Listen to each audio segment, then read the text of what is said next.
It's all about the... Boom? No, you can't say that anymore. He's a heel now. I'm Ollie Davis. I'm joined by Pete Quinnell. Sorry, I nearly said Chopper. That's old Pete. Can't say that. That's old Pete.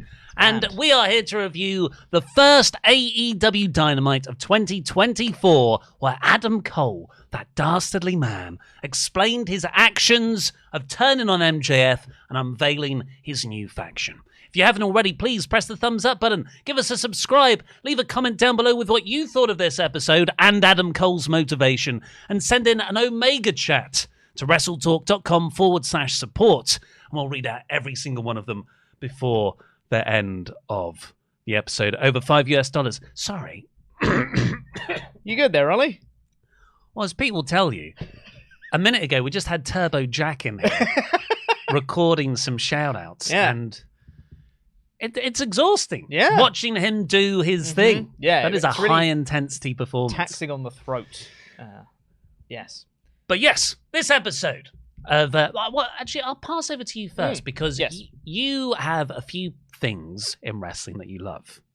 There's about 4 months of the Bloodline story. Yeah. More than that, I think. But yes.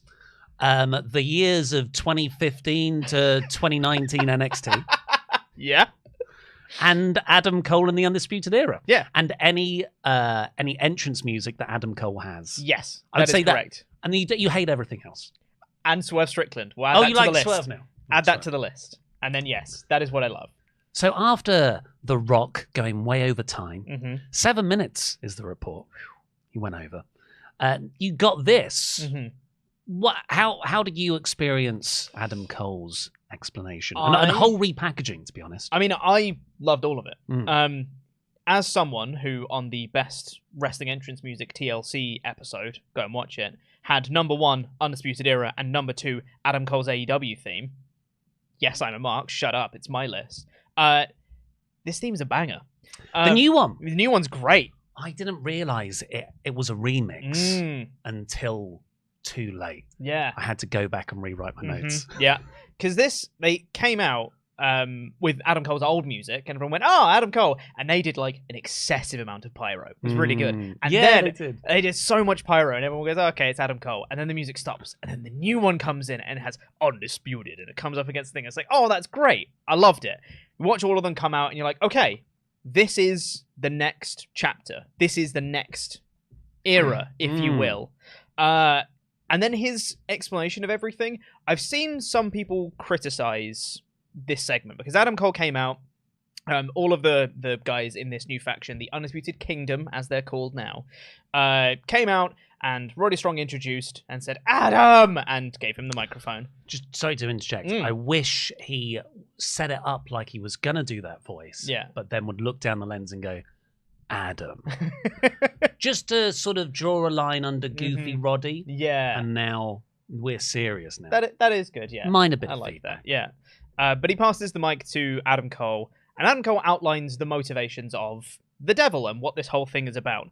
And he said originally it was just about the AEW World Championship, but it morphed into something more. It became about destroying MJF and everything he stands for, because he just beat MJF to the punch. MJF would have turned on him as soon as he stopped needing Adam Cole. And that's the thing. He needed Adam Cole. Adam Cole never needed MJF, which I don't think is true, but he's in denial about that because... Oh, nice. Because I think he had a genuine friendship with him. For me, I would love to go back and watch the All-In match between them now, recontextualized with all of this, because there's so much of it where I feel like Adam Cole was kind of using MJF the whole time in that thing. Like, maybe he forged a genuine friendship there, but him, like, you know, saying that we should go after the Ring of Honor tag titles, or, you know, making sure that MJF always kind of pushed that next level up, leading to that All-In match where Max went too far and, like, hurt Adam Cole, and Adam Cole returned and went too far and hurt MJF,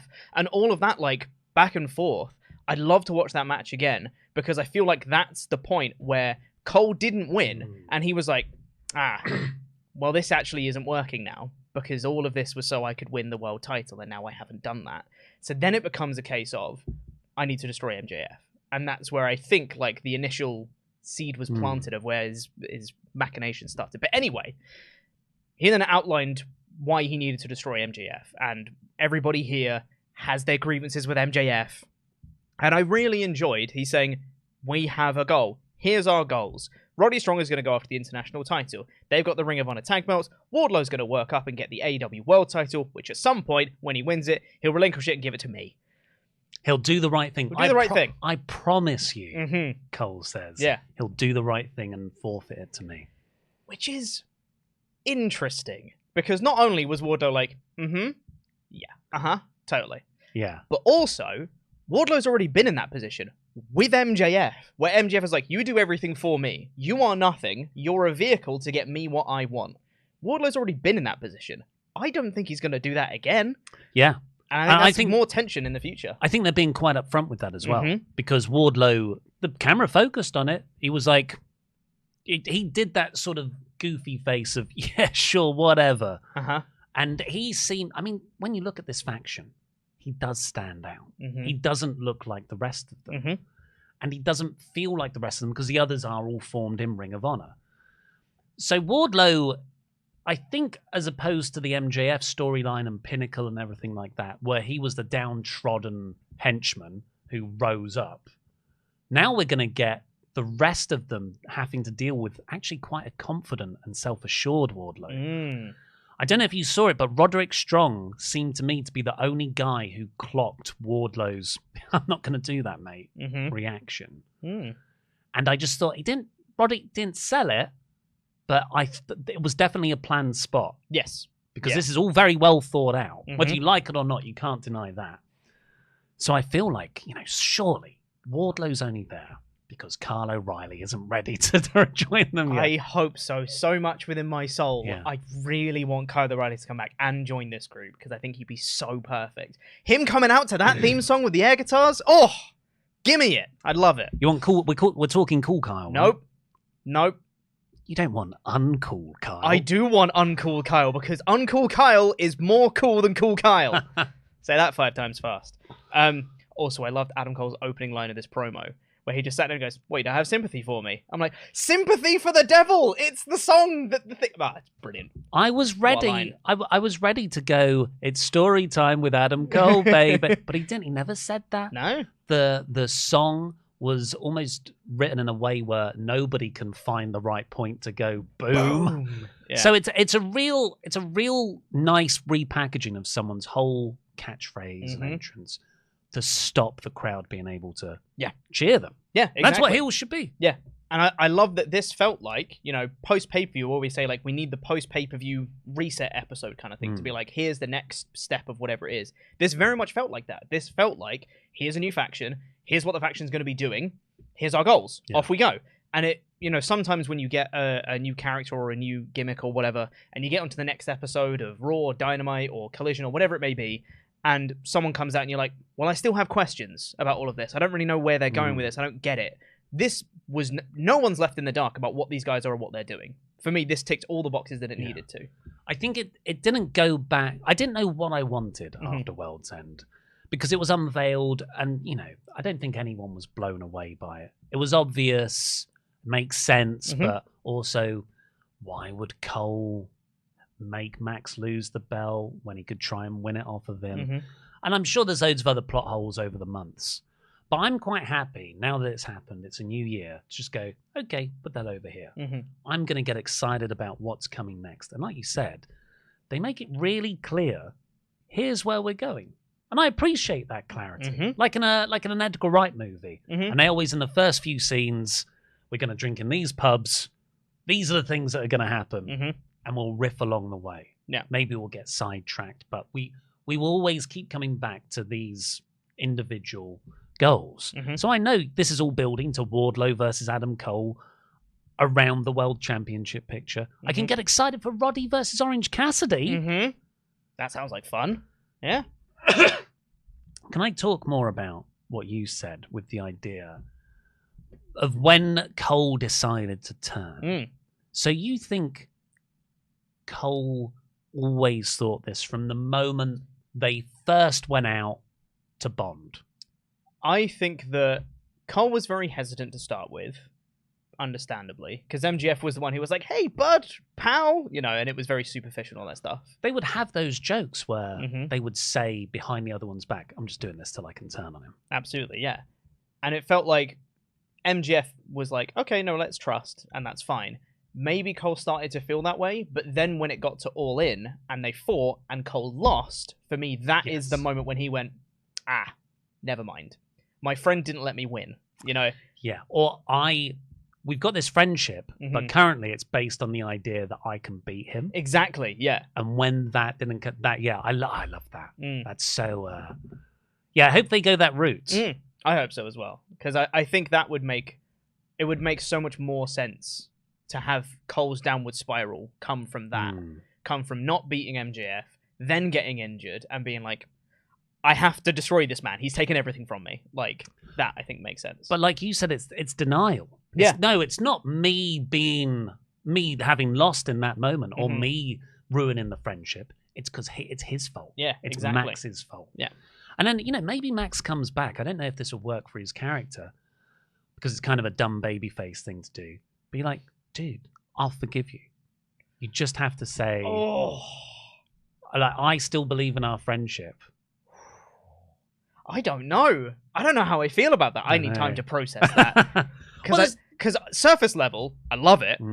But then I might need to think about it for a second. Be like, does that make sense? Yeah. Because I don't think he should. Well, then Cole would probably say, let's bring it in. And then Cole would try and turn on MJF. But MJF would actually scout it. Yeah. No, I've got a metal corset thing on. Yeah, your kick didn't hit me. Yeah. I was just thinking of Bret Hart and Goldberg. So what happened after this is... I love this as well.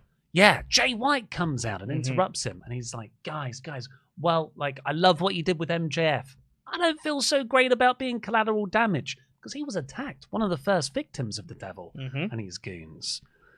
So Jay White runs down with the guns. And it's this parallel universe where Bullet Club Gold are kind of these heroic AEW baby faces. The shades of grey in this were really well done. I understand. I came away from this segment and I can see why people think that heels and faces don't exist anymore. I disagree. They do exist. But I get why segments like this make people go, they're just characters. And they just interact with people that make sense. And I do prefer it that way, when there are shades of grey, when you have people who react accordingly. Yeah. Because Jay White would be pissed off that he got beaten up and would want to fight the person that beat him. It doesn't matter that he's also a heel. And it's not like all heels are friends, because that used to be very much the way where it's like, well, you're a heel and I'm a heel, so we have to get along kind of thing. This is just people who react how they would. This is characters reacting as characters, and I love that. It was really, really good. Because then they start to get beaten down, numbers advantage and all that. So the Acclaimed and Daddy Ass run down. Brilliant. It's a huge pop. And I was like, when was the last time I saw these guys? It hasn't. Have they been on Collision? I can't remember. I think so. Yeah, they've been on Collision a bit. I haven't watched much Collision, apart from the C2 matches over December. So they run in and they work together with Bullet Club Gold to fight off Undisputed Kingdom. And I even thought, because you might be like, well, that doesn't make the new heel faction look particularly strong. But you had Dr. Sampson out there screaming hoarsely at the top of his voice. He's not medically cleared because they were protecting Adam Cole from this beatdown. So that was why I thought that gave them a good excuse to backtrack. I'd also say they were outnumbered. It was 6-4, not including Adam Cole. So it makes sense. Yeah. They'd back off. They're not going to take a fight that they can't win. That's fine. And I like the idea of the Acclaimed coming out because they also got attacked by Undisputed Kingdom, and having that little stare down of Bullet Club Gold and the Acclaimed, and the crowd chanting scissor and all that stuff at them, and then they'd be like, nah, then they walk off. Daddy Ass on one side, the guns on the other. So much context there. Yeah. But yeah, Bullet Club Gold, no, we are still heels. Just in case anyone thought otherwise, they walk off. Yeah, I thought this was a absolute home run, to be honest, apart from Roderick screaming at him. Everything else hit perfectly for me. This is exactly what I want. When a new faction debuts and a new thing happens in a wrestling company, this is what I want when they just explain, this is who we are, this is what we're going to be doing. Yeah. Done. Simple, effective. Well, we've got a load of chats on this topic because Crikey. it is quite exciting. Please, WrestleTalk.com/support. Get those Omega chats in. We'll read out every single one over $5 before the end of the show. Harrison Earl says, not sure how I feel about Wardlow going back to being a repressed and underappreciated big man in faction. I understand going back to what got him super over, but also a better version of this story is already happening with Luchasaurus and Christian Cage. Yeah, I think it's intentional that they're drawing parallels to who Wardlow used to be so they can subvert those expectations. So they say, here's Wardlow how he used to be, you know this, now let's take that away. Yeah, I think it's very... that if that facial expression didn't happen when Cole said that, I'd totally agree with you, Harrison, but I feel that's the linchpin that it all sits on.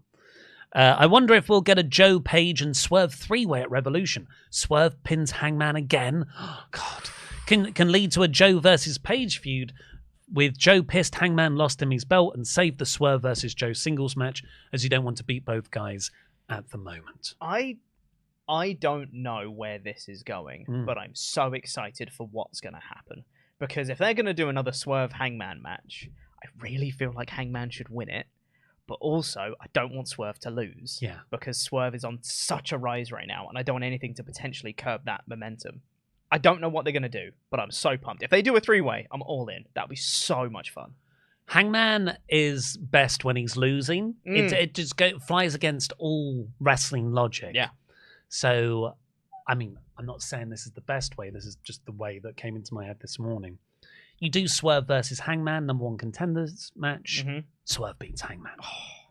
3 times on the trot. Oh, okay. Then Swerve takes on Joe. I mean, Revolution feels too early to take the belt off Joe, but let's just say that happens. Swerve is a new AEW World Champion. 6-9 months down the line, after Hangman trying, Hangman finally gets that shot, and it's like, but you've lost every time. And that's when Hangman beats Swerve. I'd love First that. ever 2-time AEW World Champion. I'd love that. That sounds amazing. There's a lot of other people who should be the champion. Yeah. Ospreay, Swerve, MJF, you know. Yeah. Andy Sandbox. Remember when MJF thought about using the ring on Adam on the boat, dumping him in the river after he sacrificed his ankle to help beat Samoa Joe? Adam does, and he watches the show. Adam Cole isn't wrong. He's just an a-hole out a-holing MJF. Yeah. I mean, there's been teasers through the whole thing of them turning on each other at various points. Like, yeah, he's kind of right. That's the thing. Yeah, there is. You can understand the way he's got to this twisted version of events. Yeah. Andy Sandbox continues. What I really like about the new faction is how it already has so many integrated feuds. Bullet Club Gold, Acclaimed, Hangman, Joe, MJF eventually, Orange Cassidy, Adam has history. Later on Wardlow, it's very good for them to go in so many directions already. Yeah, exactly. They feel super integrated into the AEW roster already and have so many directions to go, and all of them are exciting. That's really a hallmark of MJF booking. And they're reaping the rewards of this large Maxverse that Friedman created. Moderator James's Omega chat. Between this and Wrestle Kingdom, what a fun night of wrestling. I love Cole's logic. I love the foreshadowing with Wardlow's facial expressions. Love how this can build great heat with him being hurt, so no one right now can touch him. Love how they are an instant big-time group, with even heeled teams already wanting to kick their asses. Also, my 2-year-old niece streamed me a snowman picture yesterday. My first thought was, she drew Ollie's Yokozuna. The greatest piece of art of 2023. Absolutely, yeah. Your 2-year-old niece sounds pretty talented. Yeah, there, absolutely. James. What was I going to say? That just the moment when Cole stands up out the wheelchair. That'd be good. Yeah, I hope they treat that right. Yeah. Gwen100. I enjoyed the Undisputed Kingdom's debut and introduction, hoping for good things for AEW in 2024. And do we have any more? Yeah, and Luke Graham. I think this is eventually leading to Strong and Cole versus Max and Wardlow are all in, or that's what I'm hoping for at least. Whoa. That's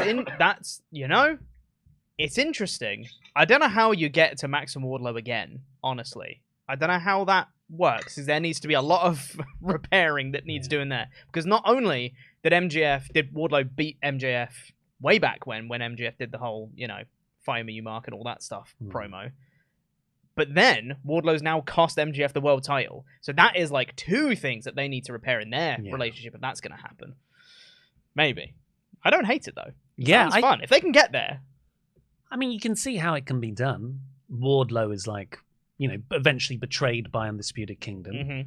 And MJF is already round, and maybe they just do the thing where they're fighting off at the end of a match, and they walk and they back into each other, they turn round, they look at each other, and then they just start beating up Undisputed Kingdom some more.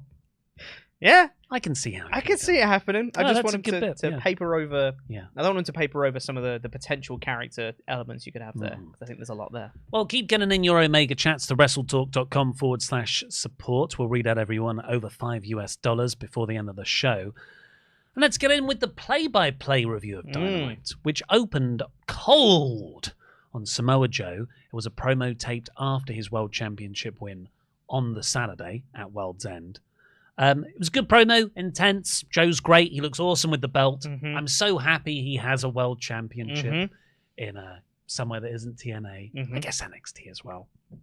But, I love Joe. I would have liked to have seen him on the show properly. Yeah, I think so.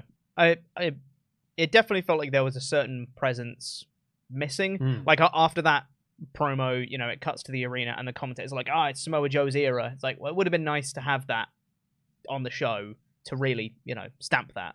Maybe he has the opening promo and the Adam Cole stuff comes later or something. I don't know, but yeah. Well, just, I think, in front of the live crowd's best. But and maybe it's because it's a Samoan called Joe, but I would love some backstage Joe chilling out in his locker room segments, like how Roman's in his dressing room, Yeah. Just being badass. Yeah. And people saying, hey, can I be your... I don't know how it would work. Thought out, that. But this is 2020. This is the first show of the new year, and I thought they did a really good job of wiping that slate clean while making it seem like a big show. You had Deonna Purrazzo debuting. You had the return of Mark Quinn, which was really nice. You had the whole new faction thing. But I feel like we needed... Oh, and here is the top champion of the promotion. Because I think a lot of people coming out of World's End felt like the Devil reveal overshadowed Joe's win a little bit.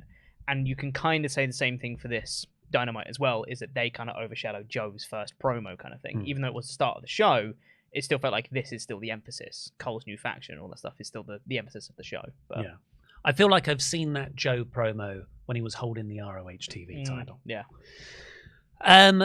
We got a video package for Garcia and Swerve Strickland. I thought production-wise they did quite a lot to put over the characters, kind of like how Day One Raw did. I was like, there might be new people watching today. So. One for Eddie Kingston as well. Yeah. It's great. The first match we got was Dante Martin versus Orange Cassidy for the international title. Really fun match. Really fun match. Both of these guys are awesome. And they just did some chain wrestling to start with, just on the mat. And I was like, this is great. I love this. I love the spot where Cassidy was slow rolling out of the way and Dante Martin was like, I'll still make that. And then ran along the ropes and then did a big dive anyway. I was like, that's perfect.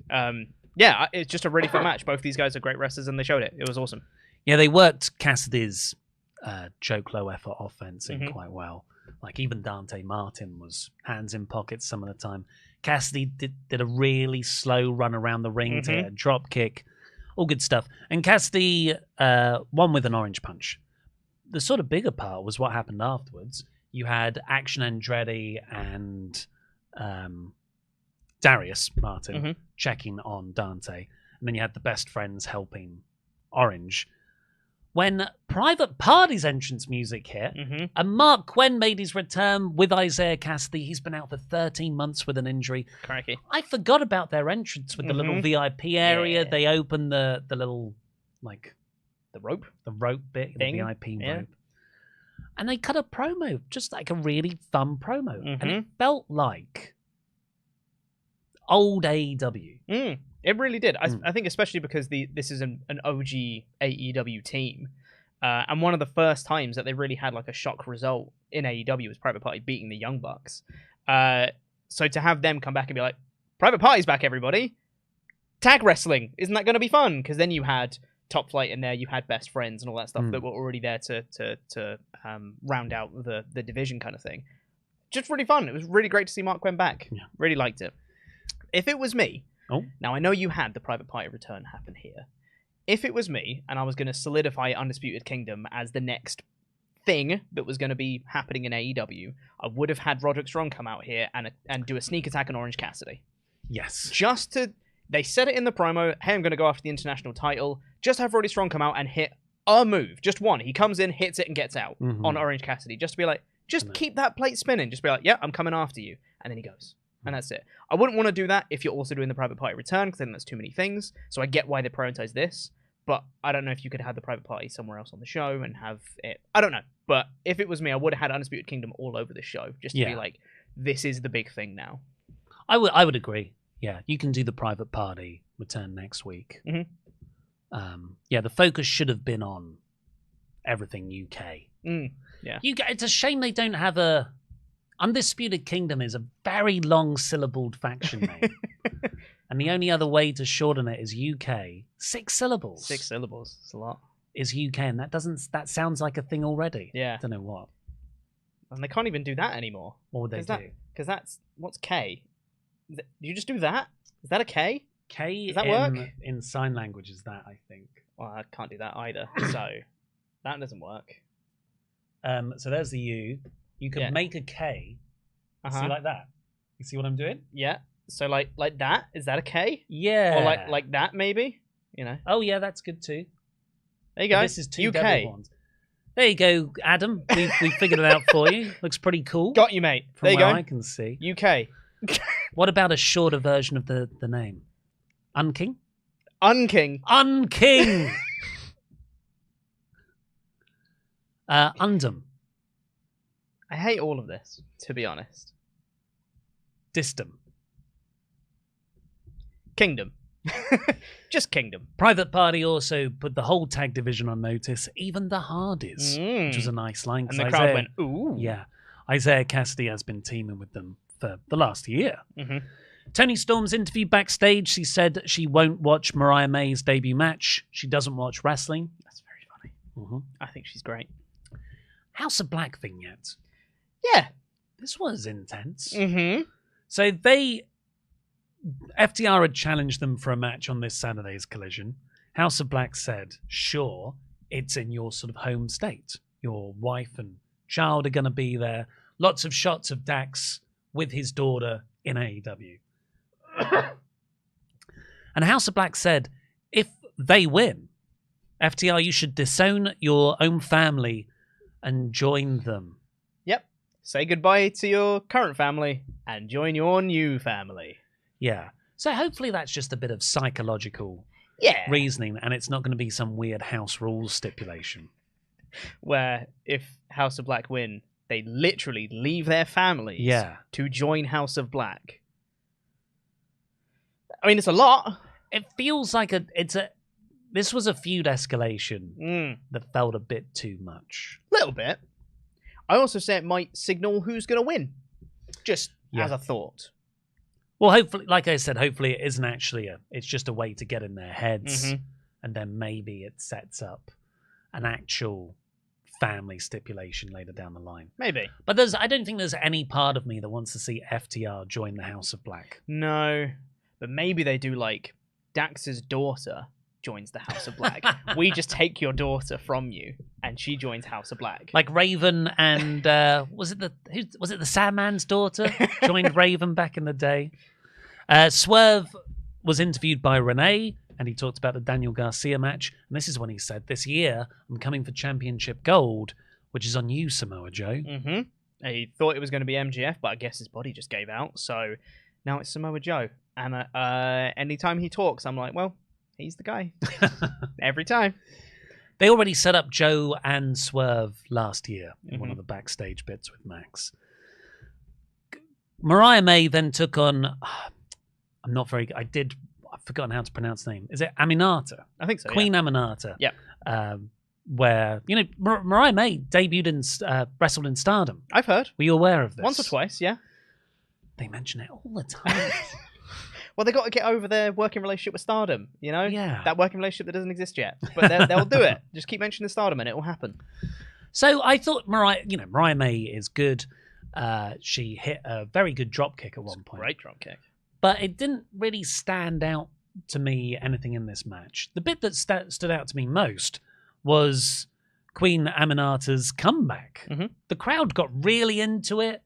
And I was like, is Mariah May meant to be a babyface here?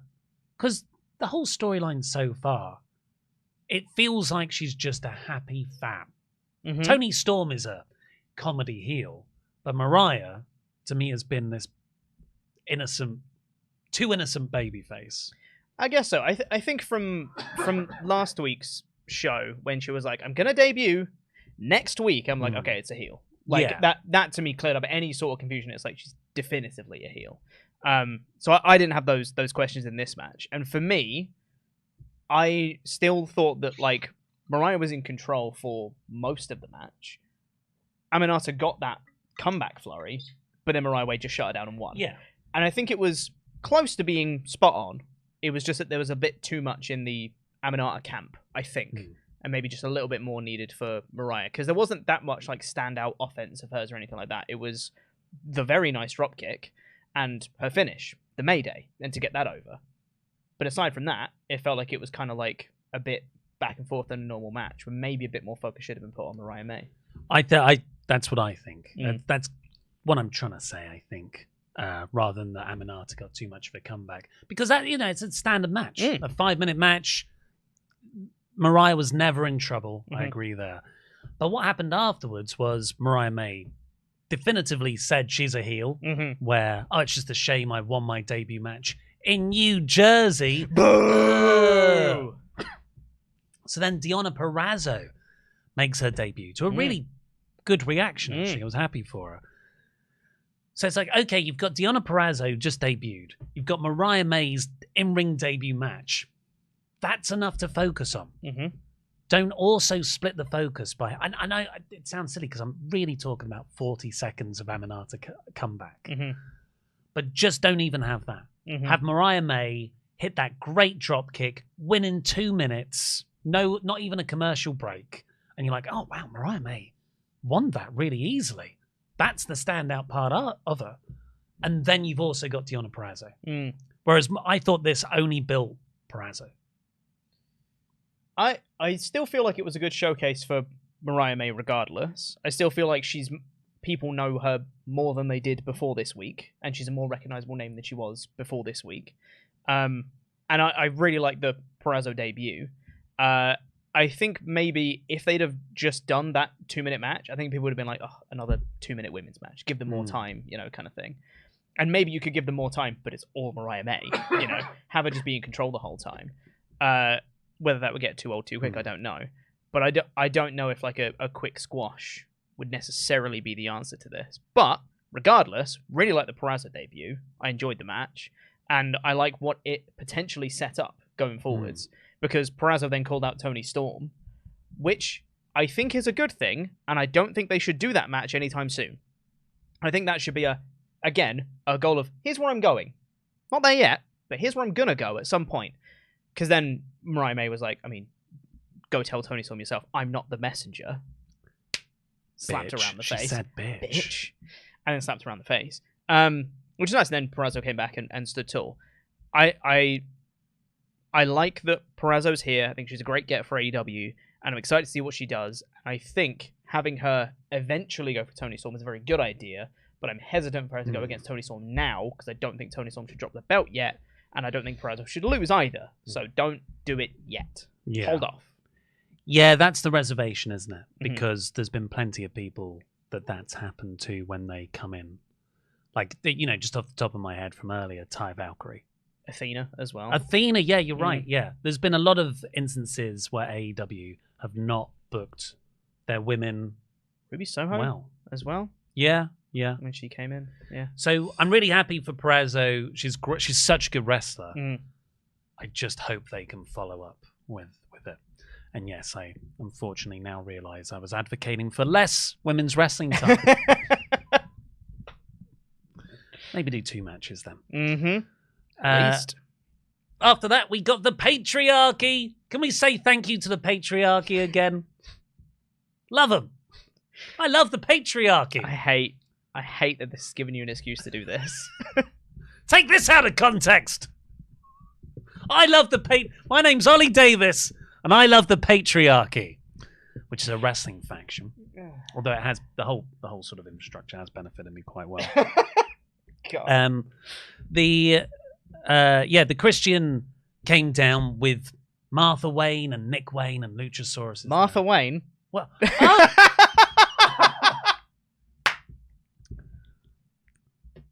I can't even remember what her real name Shayna is. Wayne. Shayna Wayne. Or as Luke called her last week, Shayna Wayner.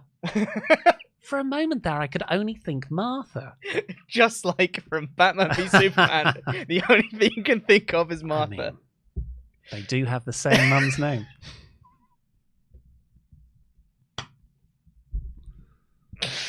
Oh, God.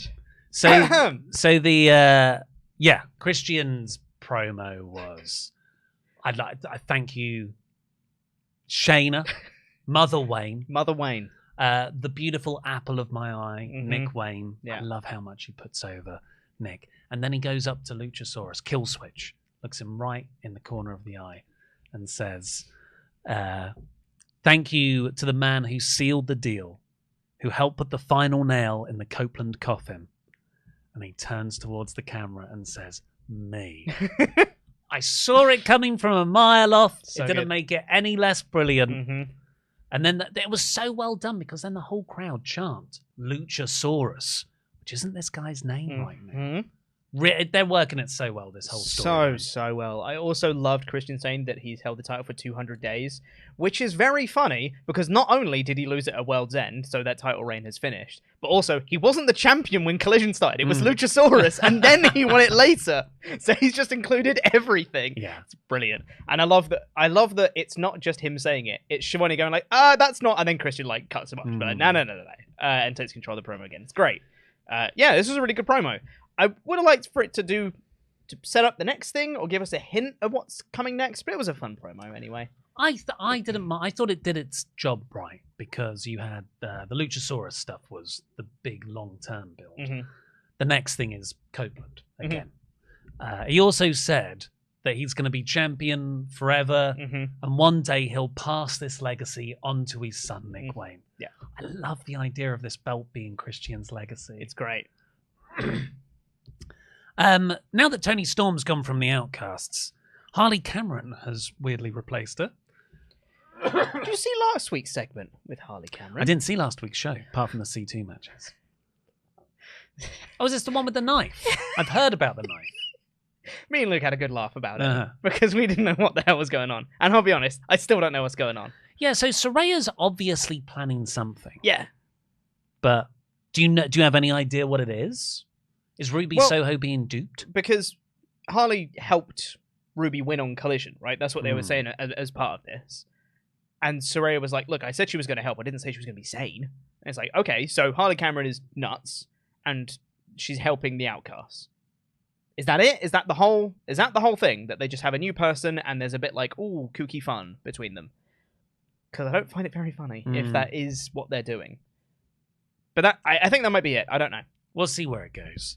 I think the Adam Cole segment was my favourite thing on the show. But my other favourite thing was what came next. Takeshita versus Darby Allin. Was really good. Yeah. This felt like old Dynamite. And I don't really know what I mean when I say that. But just having a banging match with two of this style of wrestler, I loved it. This match ruled, because it started off pretty normal. It was like pretty just, two good wrestlers doing some good wrestling. And then everything went nuts, because Darby went for a dive, and Takeshita just decided, I'm just going to knee his head off. And from then it just went, oh, okay, well, this match has just gone up here. And then he dragged him up the ramp and did like 3 German suplexes, rolling suplexes on the ramp, and like did a last one, released German onto the ramp. I was like, oh my God, what is going on here? And then there was more nuts stuff, which I can't even remember right now. Darby's big coffin drop off the top. Yeah. Takeshita going for a knee, nailing the railing, and flipping over the top of it. Like, there was so much stuff where I was like, oh my god, this match is crazy. The finish, which was a top rope German suplex. Love it. When do you see that? Like, and when we say top rope, we mean top rope. Not like Darby was sitting on the top and then he threw him off. No, they both stood and then Takeshita went, off you go. Wild. Yeah. I love it. Takeshita really only hit 2 types of moves, which was German suplexes or knees. Yeah. It's great. This is one of the best Takeshita matches I've seen. And I know there's... That's a big statement. Well, I know there's better matches. Yeah. Like, obviously, the Omega one. But... And it's Hangman one as well. And he's Hangman one, yeah. But for just, like, a week-to-week match, this is the best version of Takeshita. I see what you're saying. You've got big match Takeshita where he has to dilute himself somewhat to face someone else's style. This felt like a Takeshita match. Yeah, this was great. And it wasn't a squash. Darby got a lot of offense in, but it did very much feel like the Takeshita show here. And this was like him just kind of dominating. His Germans looked insane because it's Darby Allin. He could just throw him, so he did. And he like just flipped him like all the way over, like multiple rotations on these German suplexes. It was awesome. He looked great coming out of this. Afterwards, the Callis family are backstage. Renee's interviewing them. And Don challenges Sting and Darby Allin to a tag match next week, which is in Daly's Place, where it all began, against Powerhouse Hobbs and Takeshita. So, I mean, I was kind of hoping that Takeshita, I want the Callis family to win, is what I'm trying to say here. I don't think they will. Again, in a tag match involving Sting. Sting in the final match in that location, presumably. Yeah. I mean, that's where he debuted, right? Is it Daly's Place? Winter is Coming, of course. Yeah. After that, we got the Triple Crown #1 contenders match. It was a 4-way between Trent, Brian Cage, Brian Keith, and Vikingo to take on Eddie on Saturday's episode of Collision. Eddie came down. He got a huge reaction for coming down and just sitting on commentary. This was... Brian Keith didn't even get an entrance. That was weird. This was a fine match, but...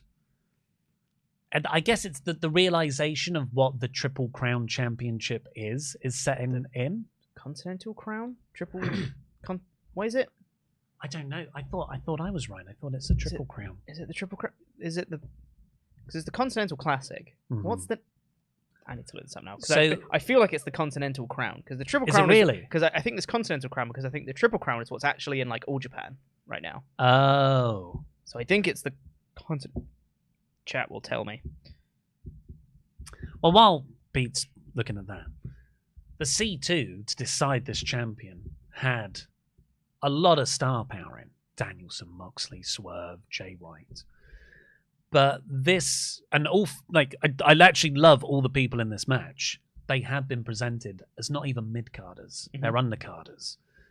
So it's like, it is the Ring of Honor Championship again. Yeah. Which, as soon as that was announced as the stipulation for the C2, I did think that, like, that has made me less interested in the C2. And despite that, the C2 was incredible, and I loved it. And they stacked it with people, and I was like, I take it back, this tournament's going to be fantastic. But then you get to the end of it, and you get afterwards, and you go, yeah, but this is just kind of the Ring of Honor title, but slightly different. Also, it is the Continental Crown. I am, in fact, correct. But yeah, I really hope that I'm all for doing a match like this to crown a #1 contender to face Eddie. I think that's a great idea. It just needed different people in it. I don't even mind Brian Cage being in it, because I think he's been featured a little bit more than some of the others, and you can make the argument that maybe he could be one of the guys. But I think you need other people that are on his or above his level to round it out, because this did feel like a bit of an undercard match, despite it being very fun. Yeah.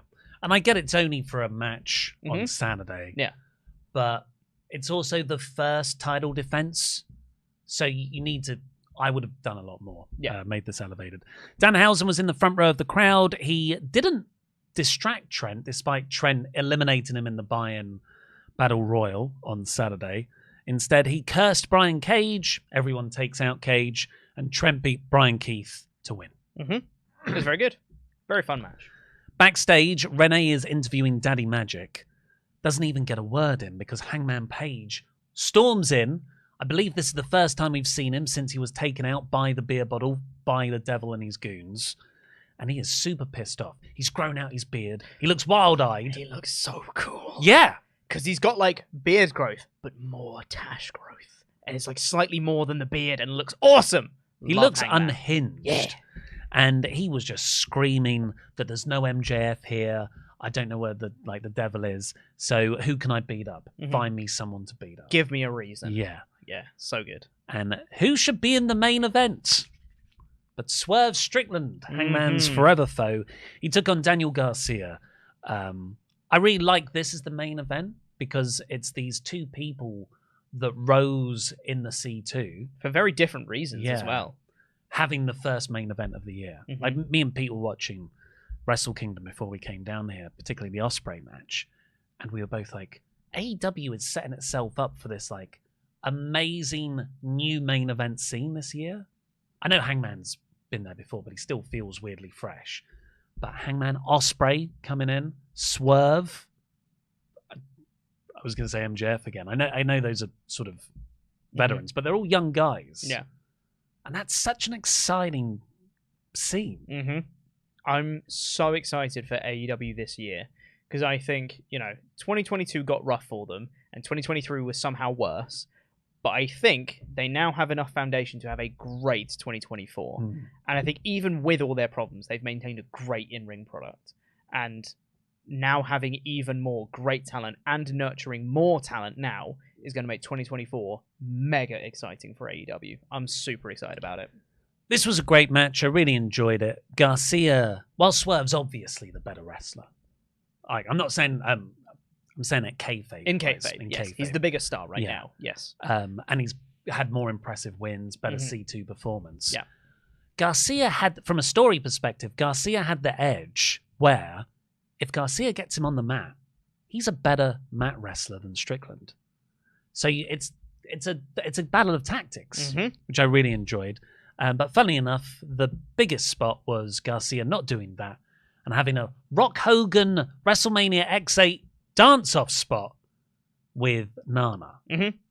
Loved it. Doing the stare to either side. Yeah. It's fun. It was perfect. As I will say, every single time that Swerve Strickland wrestles, he's the man. I love this match. I've always really enjoyed Daniel Garcia's work, and I thought that him rejoining Jericho, the whole Are You a Wrestler, Are You a Sports Entertainer thing was massively mishandled, and I've just been waiting to see more Danny Garcia since then, and stuff like this makes me very, very happy because he looked great, and he got really protected in this match as well because he kicked out of the House Call Plus stomp from Swerve as well. Kicked out, and Swerve was like, oh my god, this little kid just kicked out this thing, and in that shock, Garcia nearly got the victory, got a crucifix pin, and got a crazy close near fall on Swerve. Then Swerve came back and got the win with the JML driver. But that little moment just there just goes like, we really like Daniel Garcia, and you should care about him for this reason. He's really strong, and he nearly got the win on this huge megastar right now. Amazing. And it was a really well done sequence because that came off the back of, unfortunately, a botch. Garcia put a sharpshooter on Swerve on the commentary desk. They just fell off it. And the crowd did chant, you effed up. But then they were quite... They stopped that quite quickly and got back into the match immediately. Yeah. And I think it would have been fine maybe if the crowd didn't do that. I also thought the commentary could have done a better job of covering it up because it looked like Swerve just like crawled off the table, which they could have just said like, oh, we counted the sharpshooter there and he managed to get off the table and he forced Garcia to fall off, but they just didn't, because that's what it looked like to me. It genuinely looked like Swerve like intentionally got off the table to make Garcia fall off, and then they're like, oh, that, slippery surface. I'm like, what? Come on, guys, you can do something better. But it was what it was. It didn't take away from the match at all. In victory, Swerve went to shake Garcia's hand. I thought, oh, they actually making him more of a babyface character. He's a tweener. Because the crowd was super cheering him like he was a babyface, even though Nana would interfere in the match. But no, it was all a ruse. Nana punched Garcia in the dick. Mm-hmm. Daddy Magic, who was on commentary, who I thought did a really good job, actually, cheerleading Garcia, stormed in. They beat him up as well. So that's a reason, right? Hangman Page comes down. Mm-hmm. He has this huge pull-apart brawl with Swerve. I'm just so excited. And then you got the WCW bell going like ding, ding, ding, ding, ding. Break it up. Loads of security. We go off air. Mm-hmm. That's great. Oh, I loved it. I love Hangman and Swerve. I think I will forever. And I'm real excited to see where this goes. Because I don't know. And honestly, if they have another match and Hangman wins, I'll be like, cool, amazing. If they do another match and Swerve wins, I'll be like, cool, amazing. They do a triple threat with Joe, I'll be like, cool, amazing. Like, I'm so excited to see what happens next. I think you could. There are a lot of ways, but I hope it involves some combination of Joe, Hangman, and Swerve. Mm-hmm. So maybe it is what I said earlier: the number one contenders match that Swerve wins. Mm-hmm. Maybe it's number one contenders match, Hangman and Swerve draw. So they make it a three-way. Oh, that's fun. Do a Swerve win, draw, Hangman win. Mm-hmm. That's fun. Maybe it's, well, they just make it a three-way anyway, or we get there via that route. And Joe pins Hangman. And you elongate it out so Swerve can have a singles match at the next show. And then Joe gets a longer title reign, and we get the belt on Swerve. But yeah, I'm excited for next week. Yeah. And that's really the most positive thing we can say about this. This was exciting stuff. I gave it an 85% overall. Yeah. What would you give it? That's sort of a 4.25 star. Yeah, I'd give it a solid 4.5 out of 5. So yeah, about the same. So please put the poll live if we do have that. If we do have Mod Mother in the chat. Do we have any Patreon shoutouts for today? We do. Ooh. We've been told that we do. Yeah. So let's do it. If you haven't joined our Patreon page yet, you should at patreon.com/WrestleTalk. We have so much exclusive content over there. And we've got amazing stuff. We've got Survival Series Thunderdome now, which is great. So we've got to have people on Survival Series who we wouldn't normally get to in person. So we've got people like Queen of the Ring, and we've got Stephen Larson and people like that. It's awesome. We got new episode of that going out next Friday. Exciting stuff. Oh, what theme could it be in the month of January? Who knows? What could it possibly be? What? Nothing happens in January.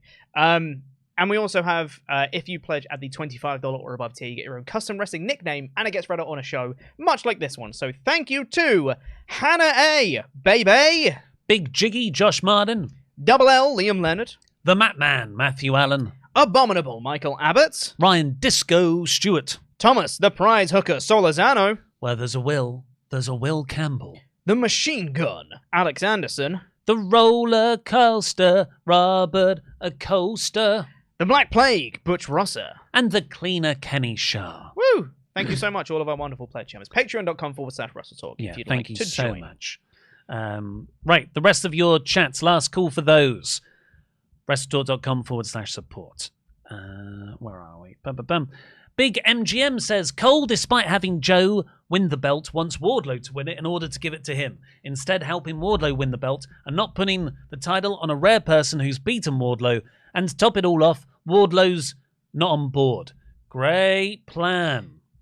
I actually think it kind of makes sense. That bit, when you spell it out like that, doesn't make sense. If the ultimate plan of Cole was always win the AEW world title, this plan is very silly. But as he said in his promo, it started with the world title. But then it just became, we need to destroy MJF. It doesn't matter about the title anymore until now later on. Now we've got rid of MJF, we've gotten rid of him on the belt, got rid of that. Now let's refocus and let's get the belt now. Which I think is fine. Yeah, because it's Cole's pride that's been hurt here. That's why he's prioritized destroying Max over World Championship. Pick a pig. I originally thought that Cole saying Wardlow would hand over the title would lead to months down the line when Cole is cleared to compete. Cole gets kicked out and attacked by the Undisputed Kingdom, only for Cole to be saved by MJF. Love you guys. Keep it up. Love you too, Pick a pig. Huh. I don't think so. Because they need to explain it quite well.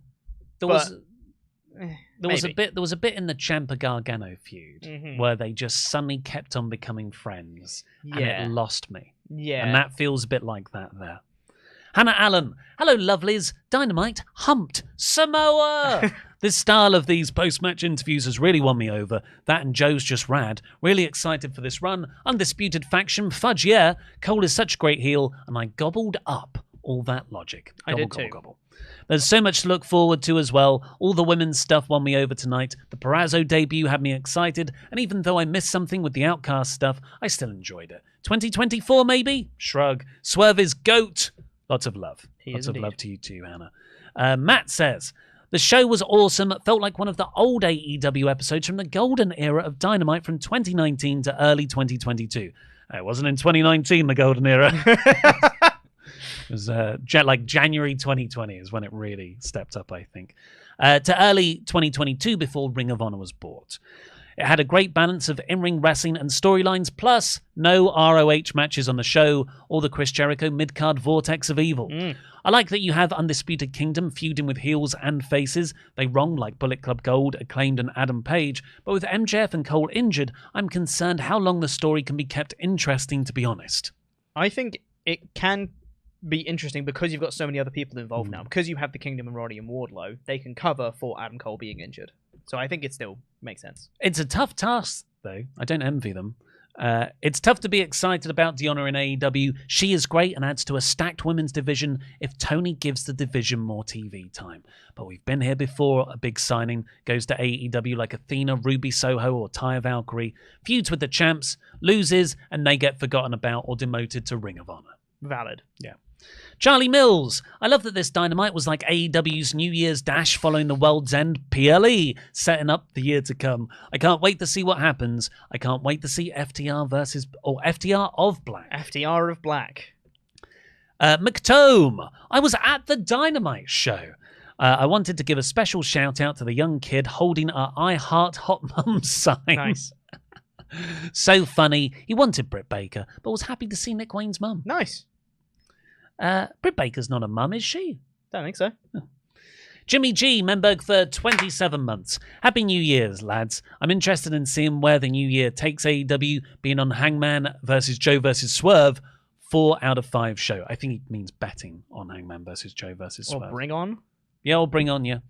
Yeah, definitely. Will Campbell, hi guys, I thought the main event was amazing. Garcia has shot off like a rocket since the C2 and his dance off with Nana was great. I love his pairing with Matt Maynard. It's nice to see him finally take off after leaving Jericho. Took long enough. Indeed. I'll hot tag to you. Charles Berg said, it's quite disheartening. The moment people hear a story, they take it as fact. Jericho sucks, but lies don't make things good. I'm also upset because I have to table my Chris... I'm not going to say that one. Undisputed Kingdom, dumb name aside, is promising. What do you mean it's a dumb name? It's a great name. We've established there's too many syllables here. It's fine. Undisputed Kingdom. Tony Shade has been a member for 6 months in a row. Drove 5 hours to the show. Amazing show. Felt like the promise of AEW being about young talent is promising an exciting future for wrestling. The feeling is back. Now that MJF has gone. Yeah, that... No offense to MJF. Yeah, we love MJF. Because I love MJF and he's great. Justin said, so which one is it today? Is it yay? Tony signed Deonna. I can't wait to see what the great matches she'll have. Or is it WTF? I can't believe Tony only booked one women's match and only gave them 6 minutes 30 with 3 minutes being picture in picture. Hey, well, it should have been less. Going by me. Why not both, is what I'd say. Tony won't care about actually booking the women better as long as he knows that he can just sign a new woman every 4 to 6 weeks and get people online to kiss his ass for signing them. Yeah. I mean, yeah, I hope that with enough people on his roster, he will actually do something with them. And I think we have been getting a bit more of that. It's not fixed yet, but we've seen people like Tony Storm getting over and getting more time. We've seen Julia Hart's rise, Chris Statlander being very good. Like, I think there's a lot of moving pieces and like Sky Blue and Julia Hart's partnership and stuff like that. There's a bit more what's what I'm looking for, not necessarily foundation, but there's more focus. Yeah, there's a bit more focus on different aspects of the division currently, rather than just like AEW Women's Champion and nobody else. Yeah.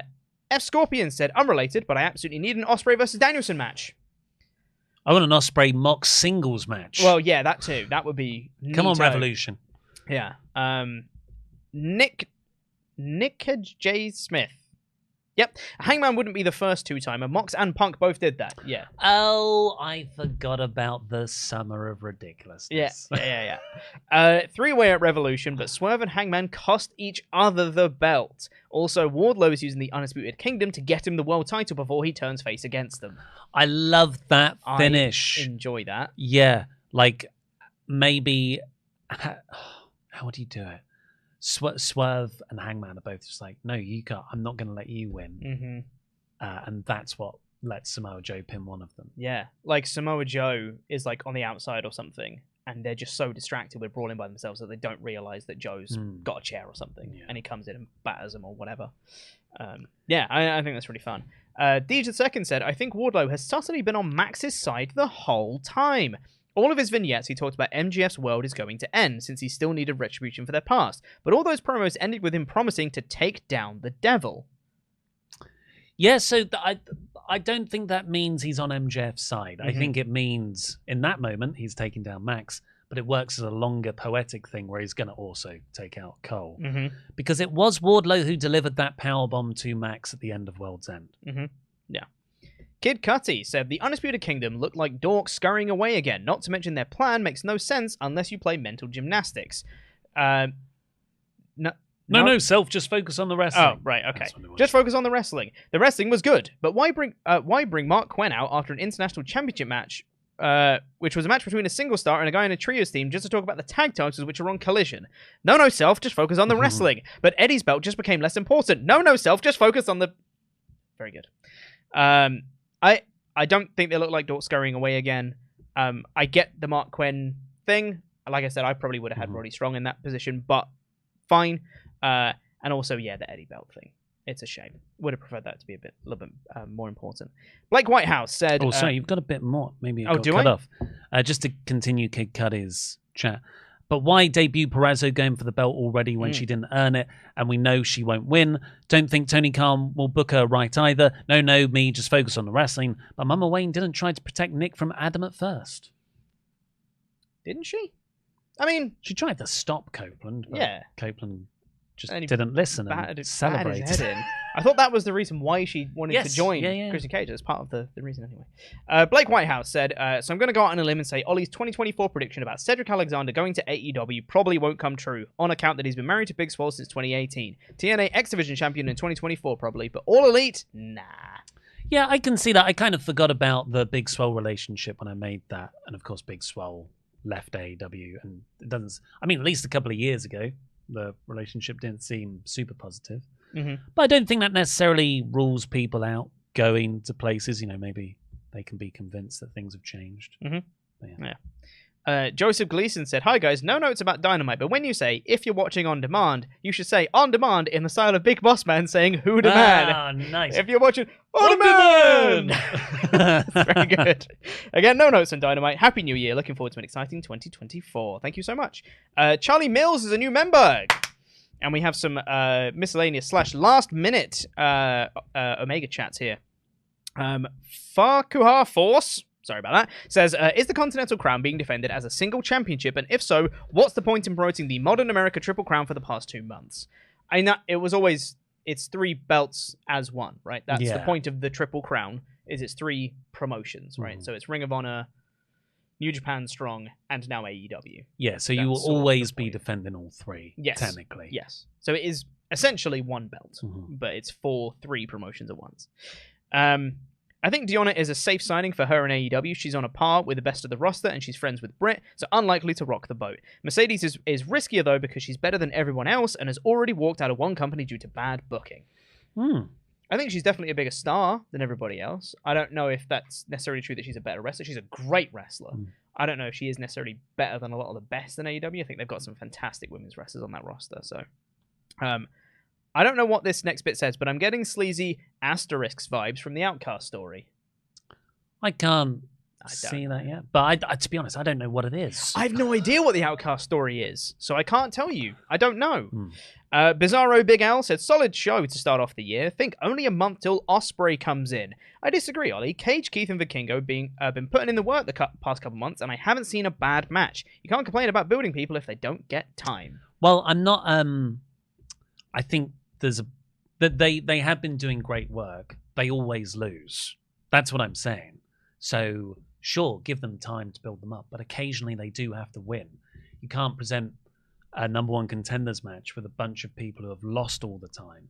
You kind of need number one contenders' reasonings to get into the number one contenders match, and you've won all these matches, so you should get a shot at the title. And that none of these guys have done anything kayfabe victory wise, although in ring wrestling wise, I think they're all brilliant. Excuse me. The Buck Bumble said, a great bit of television last night. Love the return of Private Party. Excuse me. And I'm so unbelievably ready for Strong versus Cassidy. In a bit of non-AEW news, the recent media stuff from MXM and the Nemeth brothers makes me think that alternative wrestling is on the up. Mason Mansoor have been incredible since their release. I know. Who would have thought that? I would. I always believed in them. They've been incredible. I love those guys so much. And yeah, I mean, Nemeth brothers as well. If you've not seen Wrestle Kingdom, spoilers, or today's WrestleTalk news episode, Dolph Ziggler showed up at Wrestle Kingdom and got into a thing with David Finlay, so it looks like he might be going for the new global championship.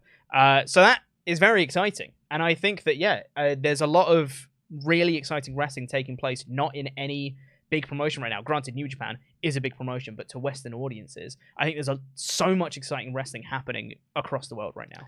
Does feel like a bit of new year. Yeah. Everything feels a bit shaken up, and it's exciting. Yeah. But yes, please, why not go over and watch the WrestleTalk news right now to find out about that news and some other weird WWE TNA speculation. It's a fun story, that one. But for now, I've been Ollie Davis. This has been Pete Quinnell. Jam that jam.